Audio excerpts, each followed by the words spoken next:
गाने ही की जबान में जवाब देना है, तो मैं उनको ये कहूंगा, तुमने दी आवाज, लो मैं आ गया। तुम बुलाओ मैं ना आऊं, ऐसा हर जाई नहीं। तुम जब आवाज दोगे इंशाअल्लाह हम हाजिर हो जाएंगे आपके बीच में। जब इंसान बहुत ज्यादा बौखलाहट में आ जाता है और उसे सामने अपनी शिकस्त नजर आती है, तो वो इस तरह की बातें करता है। मेरे बारे में बताया गया कि ये हमको क्या सिखाएगा, ये खुद एक इलेक्शन हार कर आया हुआ है। अल्लाह को तकब्बुर पसंद नहीं है। और मैं आपको एक बात कहना चाहता हूं, ना किसी भारतीय जनता पार्टी, न शिवसेना, न राष्ट्रवादी, न कांग्रेस, किसी में इतनी हिम्मत नहीं थी हमें हराने की। हमें अगर किसी ने हराया है तो हमारे कौम के दलालों ने हराया है। अब मैं वहां के दलालों की बात कर रहा हूं, तो एक बात समझ लो, तुम्हारी पार्टी के जितने भी नेता हैं, उन सब की अगर जबान मिला दे तो भी हमारी जबान का मुकाबला नहीं कर पाओगे। मेरे कायद बैरिस्टर असदुद्दीन अवैसी साहब ने अगर हमको कुछ सिखाया है, इस मुल्क के अंदर नौजवानों को अगर उन्होंने कुछ सिखाया है, तो इस मुल्क में अगर जीना है तो सीना चौड़ा करके। सब लोगों ने सुना होगा कि महाराष्ट्र के एक मंत्री ने, सुनिए, अगर तुम्हें कुरान पढ़ना है तो तुम पाकिस्तान चले जाओ। शायद उस मंत्री को यह बात का पता चल गया था कि उसका बाप बिहार आया हुआ है, तो इस वजह से इतनी जबान चल रही है। 9 तारीख के दिन मंत्री जी, सरकार तेरी, प्रशासन तेरा, पुलिस तेरी, तेरा बाप वापस आने वाला है जवाब देने के लिए। देखिए, आज हालात ऐसे हो गए हैं। एक बहुत ही खूबसूरत सी गजल है, चूंकि मुशायरे का ये था तो उसका एक मिसरा है, ऐ मेरे हमनशी चल कहीं और चल। तो उसमें एक मिसरा है, जब गुलिस्तान को खून की जरूरत पड़ी, सबसे पहले हमारी ही गर्दन कटी। फिर भी कहते हैं ये अहले चमन, ये चमन है हमारा, तुम्हारा नहीं। ये समझ रहे हैं, ये चमन इनके बाप का है। ये समझ रहे हैं, ये मुल्क इनके बाप का है।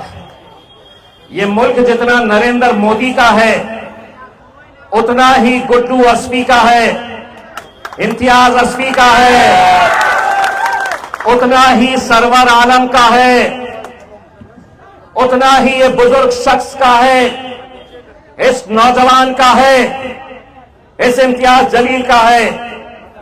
लेकिन हो ये गया है कि हर रोज कोई ना कोई उठता है, कोई ना कोई ऐसा बयान देता है और समझता है कि अब ये मुल्क के मुसलमान, चाहे वो कांग्रेसी हो, आरजेडी के हो, जेडीयू के हो, समाजवादी पार्टी के हो, कांग्रेस के हो, किसी के भी हो, ये हम बोलेंगे तो ये खामोशी से सुन लेगा। अरे मैं मजलिसी हूं, मजलिसी, हम सुनने वाले नहीं हैं।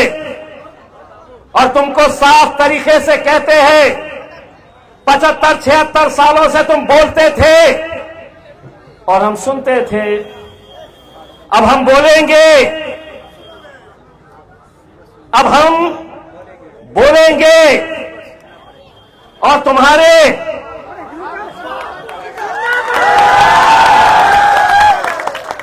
आधा मैं आधा आप, वरना ये कैमरा रिकॉर्ड कर रहा है। मास्टर जी पुलिस स्टेशन चले जाएंगे, बोलेंगे इसके ऊपर केस करो। मास्टर साहब कर सकते हैं ऐसा कि इन्हें आके भड़काऊ भाषण देकर गया है, तो आधा मैं बोलूंगा आधा तुम बोलना। ना मेरा कुछ करते हैं ना तुम्हारा कुछ घंटा उखाड़ सकते हैं। तो मैं बोलूंगा ये मुल्क तुम्हारे, ये पीछे से बोल रहा बाप का नहीं है, बाप की जागीर नहीं है, बोलो सीधे से, ये तो मुल्क तुम्हारे। अब मास्टर तुम पूरे भी जाकर अगर बैठ गए पुलिस स्टेशन में कि इस पे केस करो, तो पुलिस वाला बोलेगा ये बाबा जी का ठुल्लू लो,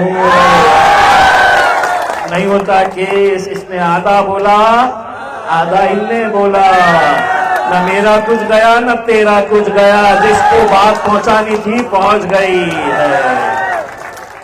मेरे भाई, मैं आज आप लोगों के बीच में हमारे छोटे भाई सरवर आलम साहब के लिए मैं आया हूं। 11 तारीख के दिन ये इलेक्शन होना है और मुझे मालूम है कि अब कोचाधामन के अंदर कैसी कैसी साजिशें चल रही है। हमें अंदर की एक खबर ये मिली है कि आरजेडी और जेडीयू ने एक समझौता किया है और उसमें ये तय कर रहे हैं कि हम किसी एक के पीछे रहेंगे ताकि हम दोनों में से किसी एक का उम्मीदवार जीत कर आए। किसी भी हालत के अंदर मजलिस ने यहां से जीतना नहीं चाहिए। सीमांचल से असदुद्दीन अवैसी कामयाब नहीं होना चाहिए। ये तमाम सियासी पार्टियां जो वैसे तो आपस में दुश्मन है, कट्टर दुश्मन है, लेकिन जब हमारी बात आती है तो सब एक दूसरे से हाथ मिला लेते हैं।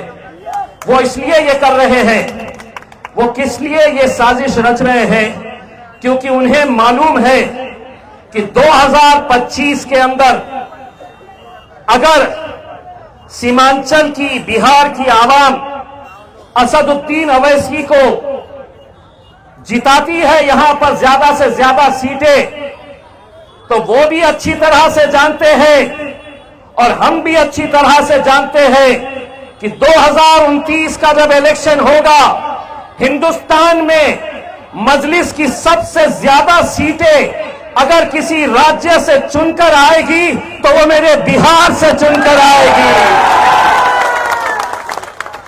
उन्हें मालूम है ये सब मुमकिन है, तो अभी बहुत सारी साजिशें रच रहे हैं।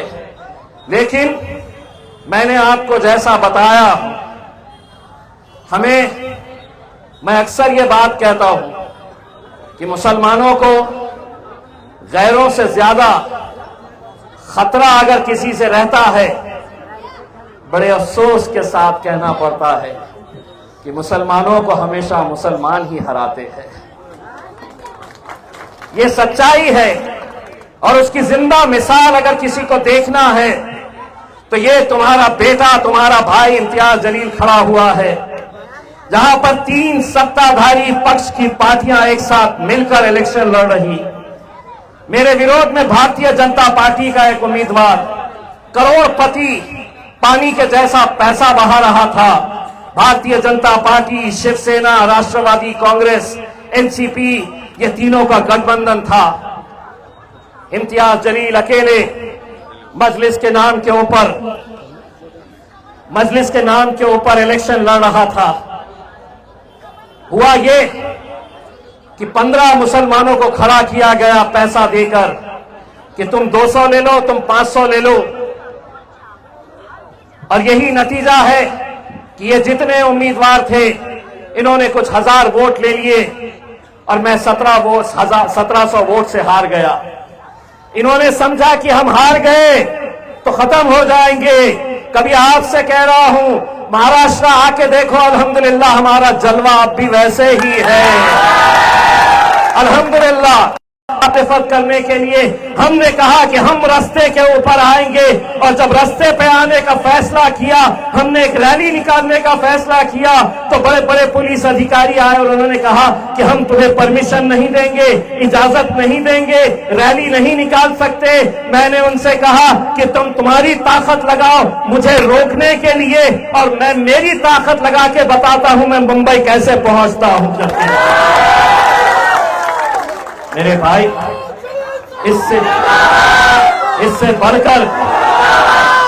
इससे बढ़कर और क्या चाहिए?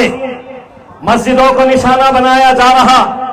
मैं अभी मगरिब के वक्त जब आया तो इसी एक मेडिकल स्टोर के सामने, मस्जिद नहीं है, रास्ते के ऊपर जमात बनी हुई थी। मैं उन्हीं लोगों के साथ रास्ते पे मगरिब की नमाज पढ़ा, और वो नमाज पढ़ने के बाद जब मैं यहां पर बैठा था तो मैं ये सोच रहा था कि आने वाला वक्त ऐसा रहेगा कि हम मस्जिदों के लिए तरस जाएंगे। आज हमारी हर रोज एक एक मस्जिद शहीद की जा रही है और हम खामोश हैं। हमारे घरों को बुलडोजर से गिराया जा रहा है, हम खामोश हैं। हमारी बच्चियों को हिजाब पहनने से रोका जा रहा है, हम खामोश हैं। हमारी वक्फ की जमीनें खींची जा रही है और हम खामोश हैं। अगर इन मुद्दों के ऊपर अगर कोई लड़ रहा है, कोई बोल रहा है, तो और कोई नहीं बोल रहा है, सिर्फ मेरा कायल बैरिस्टर असदुद्दीन ओवैसी बोल रहा है। ये चेहरा देखो, ये चेहरा देखो, इस चेहरे के अंदर असदुद्दीन ओवैसी साहब को देखो मेरे भाई। आज आप सरवर आलम साहब को जिताएंगे, मजबूती किसको मिलेगी? अख्तर उल ईमान साहब को मिलेगी मजबूती। और अख्तर उल ईमान साहब मजबूत हुए तो बैरिस्टर असदुद्दीन ओवैसी साहब जब पार्लियामेंट के अंदर जाएंगे तो सीना चौड़ा करके जाएंगे कि देखो बिहार ने कैसा मुझे साथ दिया है। बस इतनी इल्तिजा है। 5 नंबर का बटन है, सुबह 7 बजे लाइन में खड़े रहना है। नौजवानों, 5 नंबर का बटन, निशानी पतंग, वहां पर जाकर ठकाठक ठकाठक ठकाठक 14 तारीख के दिन नतीजे आएंगे। सरकार बनाने के लिए अगर इनकी जरूरत पड़ी तो यही तेजस्वी, यही राहुल गांधी मेरे असदुद्दीन ओवैसी साहब के घर पे आएंगे, दरवाजे पे खड़े रहेंगे और करेंगे खटखट खटखट खटखट खटखट। बोलेंगे अब आओ असद भाई। अल्हम्दुलिल्लाह बहुत शरीफाना तरीके से पेश आएंगे। मैं अगर रहा उनके घर पे और उन्होंने बोले चलो, तो मैं बोलूंगा बैठ, पहले मेरे पैरों पे बैठ, तब जाकर बात करेंगे। तेरे जुनून, तेरे गमन को इंशाअल्लाह कोचा थामन की आवाम जो है 11 तारीख के दिन कुचलेगी, खत्म करेगी और सरवर आलम को जिताकर लेकर आएगी। बोलिए मेरे पीछे, तेरा मेरा रिश्ता क्या? दोनों हाथ ऊंचे करके, तेरा मेरा रिश्ता क्या? नारे तकबीर, नारे तकबीर। बहुत बहुत शुक्रिया।